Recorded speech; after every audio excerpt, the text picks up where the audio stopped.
Thank you for joining us for this episode of Into the Killing. If you've listened to previous episodes, you know we focus on uncovering cold cases that eventually find resolution. We also welcome stories of bizarre true crimes for our YouTube channel, primarily listed, as well as tales of the supernatural and paranormal for our other channel, paranormally listed. To suggest a case, please visit our website, criminlisted.com, and navigate to the suggested case page. This week, our story takes us back to December of 1984. On the 4th of that month, Dr. John Rock passed away at the age of 94. Rock, along with Dr. Gregory Pincus, co-created the combined oral contraceptive pill, commonly known as the pill. Despite his significant contribution, Rock was not the typical candidate to assist Pincus with contraception.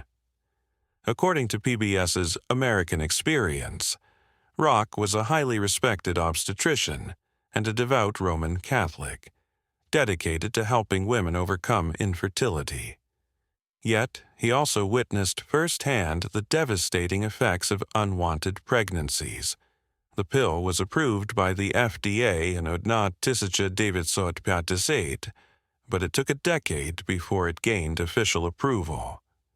Rock then lobbied for the Catholic Church to accept the pill, but the Pope ultimately condemned it.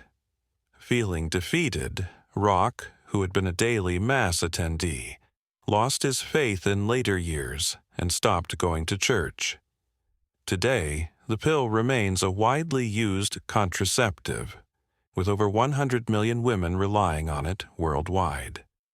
Meanwhile, in December of 1984, the Finnish glam metal band Hanoi Rocks was preparing for 2 concerts with Mötley Crüe in Los Angeles. Many believed Hanoi Rocks was on the brink of international fame, while Mötley Crüe was already one of the biggest bands on the planet, known equally for their music and wild partying. On December 8th, Hanoi Rocks arrived in Los Angeles. Most of the band members went to party at the home of Mötley Crüe's lead singer, Vince Neil. After several hours of drinking, Neil and Hanoi Rocks drummer, Nicholas Dingley, known as Razlo, decided to go to a nearby liquor store. Neil, intoxicated, got behind the wheel and lost control of his car, crashing into another vehicle. The occupants of the other car suffered severe injuries and brain damage, and Dingley was killed at the age of 24.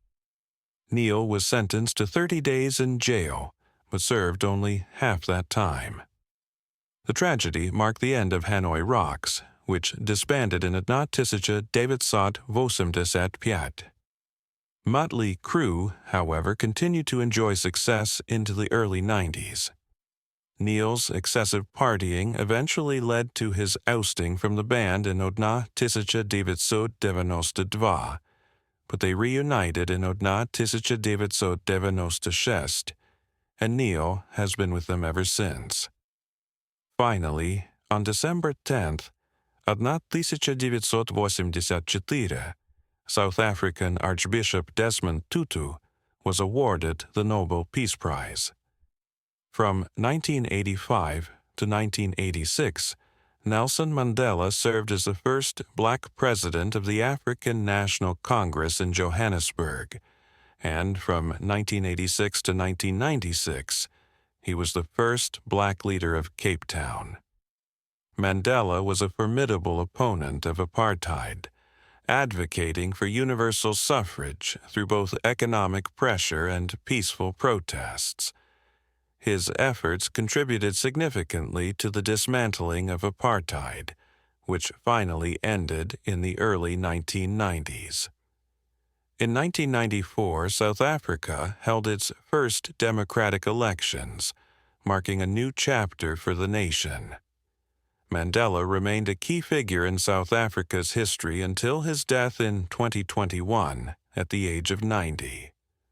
On December 20th, 1984, Madonna's hit song Like a Virgin topped the charts, while in America, the film Beverly Hills Cop starring Eddie Murphy was the most popular movie. Janelle Matthews was born in February of 1972 in Santa Barbara, California. Her mother, Terry Vieira, was only 13 years old at the time and immediately placed Janelle for adoption. 6 weeks later, she was adopted by Jim and Gloria Matthews. The couple already had a 4-year-old daughter named Jennifer. About 6 years later, the family moved to Greeley, Colorado, a town with roughly 50,000 residents. For 6 years, they lived in a modest suburb. During the winter of 1984, Jim worked as the principal of Platte Valley Elementary School in nearby Kersey, while Gloria was employed at a local restaurant. At that time, Jennifer was 16 and attending Greeley Central High School, whereas 12-year-old Janelle was in 7th grade at Franklin Middle School. The Matthews family was close-knit and actively involved in their church. They believed that, despite her adoption, Janelle resembled Gloria so much that, unless told, no one would suspect she was not their biological child. Janelle was aware of her adoption and appreciated her family's love, feeling they had chosen her. Still, she hoped her birth mother might someday reach out. Janelle loved performing and was part of her school's choir. On December 20th, 1984, she was excited to give gifts to her friends just before the Christmas break. That evening, Gloria was flying to Los Angeles to surprise her parents, who were ill at the time. She planned to return on December 26th for Christmas. Meanwhile, Jennifer had a basketball game at her school, and Janelle was scheduled to sing in a choir concert at a local bank, an event that would be broadcast on a cable channel but had no live audience. The plan was for Janelle to attend her concert and then go to her high school for the game. However, she had been feeling unwell lately, so it was decided she would leave after the concert. Jim drove Jennifer to her game, then took Janelle to McDonald's for dinner before dropping her off at Franklin Middle School. He later went to watch Jennifer's game at the high school. Janelle and her choir performed on a staircase at the bank, and after the concert she was picked up by her best friend and her father. They arrived home around 8:15 in the evening, just as the busy day was winding down. On the evening of December 31st, Janelle's friend and her father watched her enter her home and turn on the lights shortly after 8:30. Around that time, a teacher from Jim's school called to inform the family that Janelle couldn't attend school the next day and requested Jim to find a substitute. Janelle jotted down this message on a board near the phone. When Jim returned home, Janelle was nowhere to be seen. The television was on, and Shaw sat on a chair close to a space heater. Her shoes lay nearby, as she often sat in that chair while watching TV. About half an hour later, Jennifer arrived home, unaware of Janelle's whereabouts, prompting Jim to call the police roughly 15 minutes afterward. Officers arrived promptly and began searching for the 12-year-old girl, joined soon after by friends and family, but no trace of Janelle Matthews was found.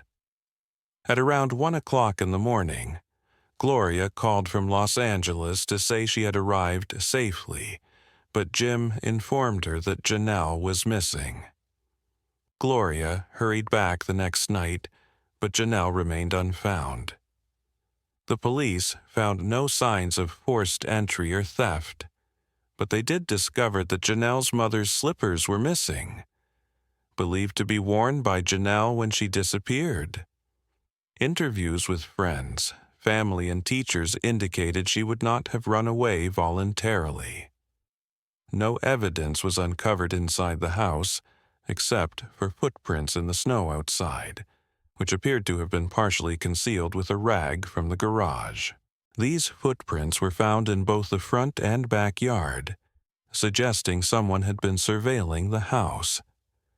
The fact that the footprints were covered with a rag from the garage was later made public, leading investigators to conclude that Janelle had been kidnapped. One of the initial suspects was Jim, Janelle's adoptive father, but he was eventually cleared. Jim believed someone had lured Janelle out of the house, noting her naivety. The police also located Janelle's birth mother, Terry Vieira, living in Los Angeles. After 6 weeks of surveillance, authorities determined she was not involved in her daughter's disappearance. They did not inform her of Janelle's status. Christmas passed, and the Matthews family continued their search, still without any new clues. On February 8, 1985, Janelle's 13th birthday, over 600 volunteers joined the effort, but no new evidence emerged. Janelle's case gained national attention when, on March 7, 1985, President Ronald Reagan addressed the issue of missing children during a White House meeting with members of the National Newspaper Association. He remarked that more than 1 million children disappear from their homes or neighborhoods each year, causing heartbreaking anguish for their families and prompting urgent calls for help. Over the years, I have received numerous letters from people sharing stories about missing loved ones. For instance, I learned about Janelle Matthews from Colorado, who would have celebrated her 13th birthday last month with her family. Sadly, just 5 days before Christmas, Jonell vanished from her home. Letters like these resonate deeply with us, and we do our best to offer help. On September 11, 1985, Jonell's parents appeared at a press conference alongside executives from a major food company. They promoted a nationwide campaign involving coupon inserts in newspapers, which featured information about missing children. The company pledged to donate 5 cents for each coupon redeemed, with a maximum contribution of $4 million if 5 million coupons were used. That same month, an Iowa dairy company displayed photos and details of 2 missing boys, 12-year-old Johnny Gosh and 13-year-old Eugene Martin, on their milk cartons. Soon after, other national dairy brands followed suit, featuring images of missing children on their packaging. Among the first to be showcased was Jonell Matthews. Unfortunately, these efforts did not lead to any breakthroughs, and her case remained cold. By 1994, a decade had passed since Jonell's disappearance. Her family had her legally declared dead on December 20, 1994, marking 10 years since she went missing. 3 years later, in 1997, her parents received a startling letter from a woman named Terry Vieira Martinez. The letter revealed that Terry, born in 1972 at Cottage Hospital in Santa Barbara, California, had recently been located by a search consultant. After extensive efforts, Terry discovered she had been adopted and was, in fact, Jonell Matthews. She expressed hope for a possible reunion in the future. Heartbroken, Jonell's family reached out to Terry, and eventually they formed a bond. Over the next 12 years, little progress was made in solving the case. Then, in 2013, a new detective was assigned to the investigation. He enlisted another officer to review all evidence and case notes. The most promising type of evidence in cold cases, DNA, was unavailable here, making it impossible to confirm Jonell's fate or even prove she was alive. An age-progressed photo was released, depicting what Jonell might have looked like at age 42. Sadly, this did not generate new leads, and it seemed the mystery might never be solved. Jonell Matthews might forever remain unknown, and her family was left with unanswered questions. However, a remarkable turn of events occurred in July of 2019. Nearly 34 and a half years after Jonell's disappearance in 1984, the world's top 3 movies at the box office were Beverly Hills Cop, Ghostbusters, and Indiana Jones and the Temple of Doom. By contrast, in 2019, the most successful films were Avengers, Endgame, The Lion King, and Frozen.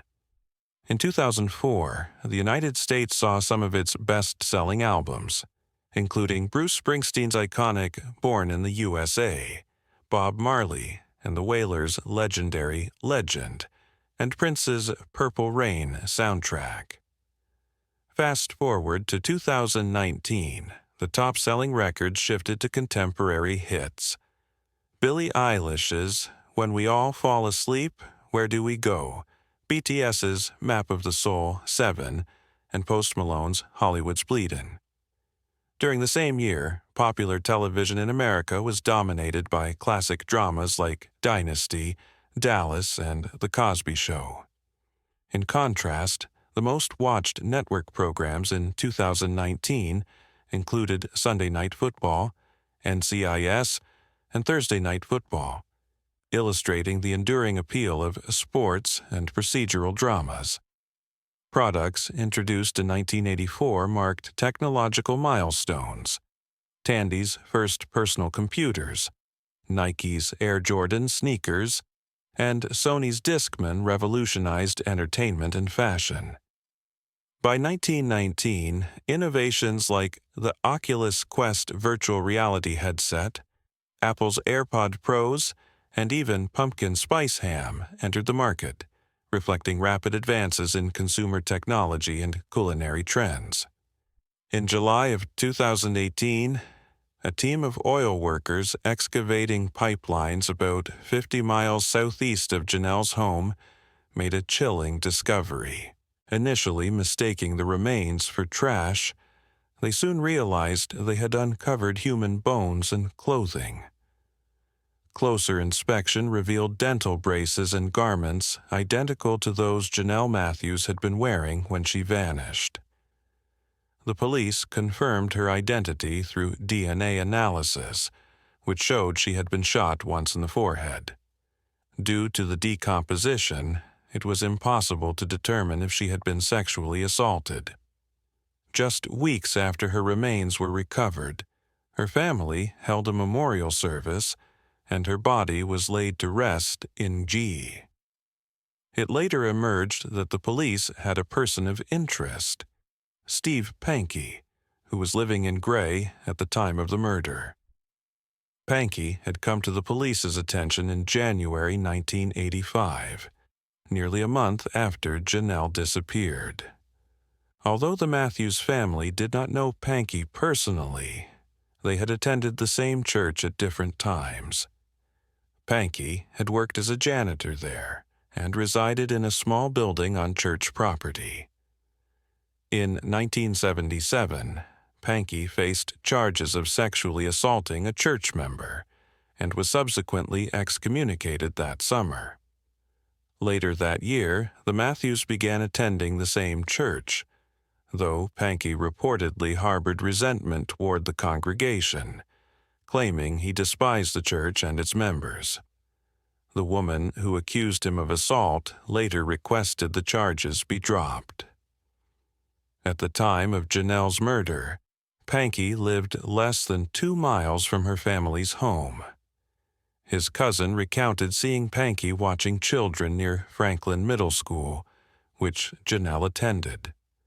Several years earlier, in 1980, Pankey resided about 10 miles from where Janelle's body was found. Although he was not a suspect then, investigators had no reason to suspect him at that time.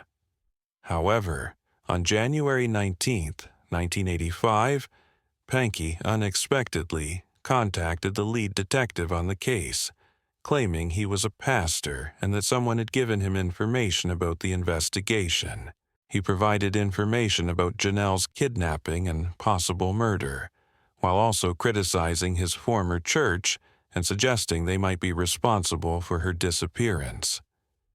The detective took notes during the call, but dismissed Pankey's claims as the ramblings of a disturbed individual. There was no record of Pankey ever serving as a pastor, and multiple people had contacted the police in Gray about him, aside from the woman who accused him of sexual assault, an allegation unrelated to Janelle's case. Most accusations against Pankey involved causing disturbances or harassment, such as creating a scene at a bank that led to police involvement, with charges ultimately dismissed. Pankey's connection to Janelle's case extended back to 1978 when he worked as a delivery driver at the 7-Up distribution center. He claimed he was fired for attempting to unionize. He also alleged that he was assaulted during his termination, with one man holding him while another attacked him. The man he accused was Russell Ross, Janelle's best friend's father, who had dropped her off the night she vanished. Ross, who was employed at the same distribution center as a sales manager, denied any involvement in Pankey's firing or assault, asserting he had no authority over Pankey and was unaware of any violence. If Pankey was indeed assaulted, it would have occurred around the time Janelle was murdered. At the time of the crime, Steve Pankey was 33, married, and a father. 2 years after Janelle's disappearance, he moved away from Gray while his wife was pregnant with their second child. They moved several times before settling in Idaho. Over the years, Pankey continued to have legal issues and made bizarre statements about Janelle. For instance, in an appeal to the Idaho Court of Appeals, he claimed to possess information about her murder but refused to reveal it, saying he learned of it through a confession linked to his role as a pastor. In 1999, he filed another appeal regarding a conviction for causing a disturbance at a bank, which was later overturned. In that document, he threatened that revealing Janelle's burial site would result in the death penalty. He also claimed to have detailed knowledge of her neighborhood, mentioning that 2 police officers lived nearby. In 2013, Pankey unexpectedly sent a letter to the district attorney in Gray, asserting he had an alibi for the night Janelle disappeared. He described being at home with his family, providing vivid details of that evening. Investigators found his claim strange, especially given the nearly 3-decade gap, as it seemed unlikely an innocent person would remember such specifics so clearly after so many years. Cold case detectives considered his behavior highly unusual and decided to investigate his recent activities. By then, Pankey was divorced and living in Twin Falls, Idaho. He had run for sheriff of Lincoln County twice, in 2004 and 2008, losing both times. In 2008, he also sought the position of lieutenant governor. In 2014, he ran for governor as the Constitution Party's candidate, but he lost that election as well. According to the Spokesman Review, he described himself as a celibate, born-again Christian and Idaho's first openly gay gubernatorial hopeful. His own party did not support him because he advocated for gay marriage. In 2018, he sought the Republican nomination for governor, but was overwhelmingly defeated in the primary. Months before Janelle's body was discovered in August 2019, an investigator from Twin Falls contacted Pankey, informing him about Janelle's case. Pankey immediately refused to speak without legal counsel, prompting investigators to plan a visit to his home. However, before they could do so, Jonell's remains were found. In an attempt to prove his innocence, Pankey later volunteered to provide a DNA sample. When police arrived at his residence, he insisted on immunity, which investigators interpreted as a sign of guilt. If he were innocent, they reasoned, he wouldn't need protection. Pankey then refused to cooperate further. Authorities tracked down Pankey's ex-wife, Angela Hicks, who had been married to him at the time of the murder. She had repeatedly contacted Twin Falls police, sharing her suspicions about her ex-husband. Despite assurances that her information would be passed on, investigators never followed through. Hicks recounted disturbing details about Pankey, including physical abuse and attempts to isolate her from her family. She also described his bizarre behavior regarding Jonell's disappearance. The day after Jonell vanished, Pankey unexpectedly took her and their son on a 5-day trip to California. Before leaving, he got rid of their 2 dogs, and Hicks never saw them again. They drove to Pankey's parents' house in Big Bear, California, where his parents were surprised by their arrival, as they hadn't been expecting them. During the trip, Pankey had mail sent to Guy, and upon returning, he made Hicks scan radio news about Jonell's disappearance. Once back home, he forced her to read recent articles about the case. Pankey then began digging in the yard, claiming there was an issue with the septic tank, though it had been replaced only a year earlier. 2 days later, Hicks noticed smoke and went outside to find Pankey beside a burning car. He told her to mind her own business and return inside. Later, he took the remnants of the vehicle to a salvage yard, raising further suspicion about his involvement. The church and its minister believed Janelle Matthews would be found alive, but a man named Pye quietly muttered, "False prophet," under his breath, then repeated it aloud. He later moved to the back of the church, persistently whispering the same phrase until he was asked to leave the service. Sometime afterward, he rambled about snow being raked to the Matthews home. Hicks, another individual involved, discovered a piece of paper in the trash on which Pye had written about red over snow. This detail was significant for investigators because the rake over snow scenario had never been publicly disclosed, making it a crucial clue. On July 4th of 2008, Hicks's youngest son, Carl, was tragically shot and killed by his girlfriend in Phoenix, Arizona. Hicks told authorities that during the memorial service, Pankey approached and said, "I hope God didn't allow this to happen because of Jonell Matthews." Hicks also confirmed that Pankey owned a gun at the time of the murder. In September of 2018, police searched Pankey's residence in Twin Falls and seized his electronic devices. From the data, they learned that he had been researching Jonell Matthews almost daily, with his interest intensifying after her body was discovered. 2 days before Pankey offered to provide a DNA sample, he had clicked on an article claiming there was no DNA evidence in the case. His willingness to give a sample suggested he knew it could be used against him. Nearly a year passed as investigators continued probing Pankey's possible involvement. His behavior grew increasingly strange.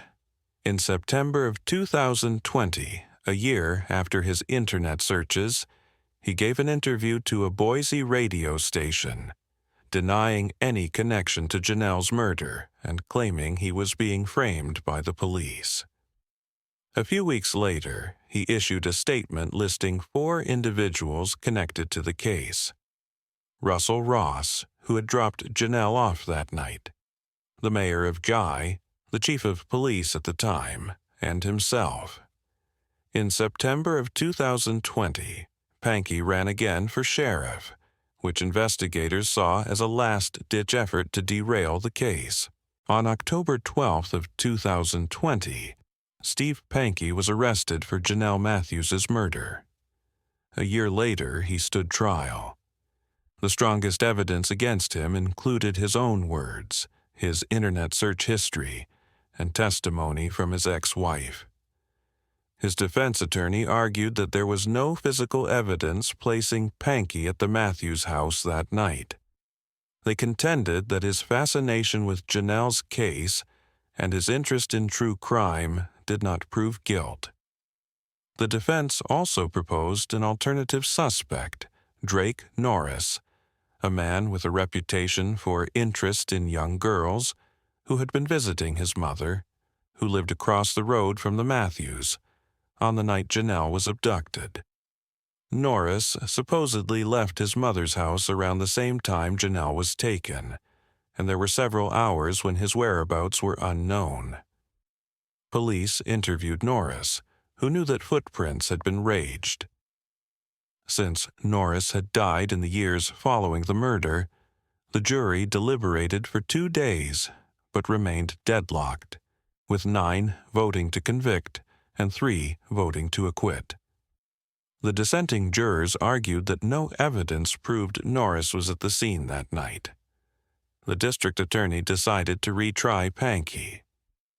A year later, in October of 2022, he faced another trial. During this proceeding, Norris's sister testified that she was staying with her mother that night and that her brother left around 10 o'clock. She recounted that they had watched a television special ending at 9 p.m., providing a timeline that cast doubt on Norris's involvement. In the evening, her brother stayed for a while, only leaving after 9:30, the time when Jim Matthews returned home. The trial spanned nearly a month, followed by about a day of jury deliberation. 71-year-old Steve Pankey was ultimately convicted of first-degree murder and second-degree kidnapping. He received a life sentence with the possibility of parole after 20 years. As of this recording, 72-year-old Pankey is incarcerated at the Arkansas Valley Correctional Facility in Ordway, Colorado, and he will be eligible to apply for parole in November of 2040, when he will be 89. Many people wonder about the motive behind Pankey's killing of Janelle. Although motive was not a requirement for the prosecution, investigators believed Pankey was an exceptionally vindictive individual. His anger towards the church for excommunicating him appeared to be a driving force. They also suspected he was racist, possibly targeting Janelle because she was Latino. Investigators noted that if Pankey had remained silent about the murder, he might never have been caught. However, his arrogance and belief that he was smarter than the police led him to taunt authorities for years, ultimately revealing his guilt. Thank you for following this story. If you have a case you'd like us to cover, please visit our website. That's all for this week. Stay safe and take care.